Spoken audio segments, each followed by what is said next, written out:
राष्ट्राला स्वतंत्र करण्यासाठी मी राष्ट्रीय स्वयंसेवक संघाचा घटक झालो आहे असा उल्लेख होता।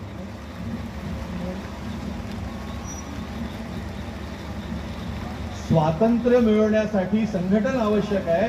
प्रत्येक व्यक्तीच्या मनामध्ये राष्ट्रभक्तीची भावना जागृत करत सगळ्यांनी मिळून हिंदू राष्ट्राच्या स्वतंत्रतेसाठी प्रयत्न करावे आणि त्या हिंदू संघटनेच्या आधारावरती भारताचं परमवैभव हे लक्ष्य संघाचं होतं।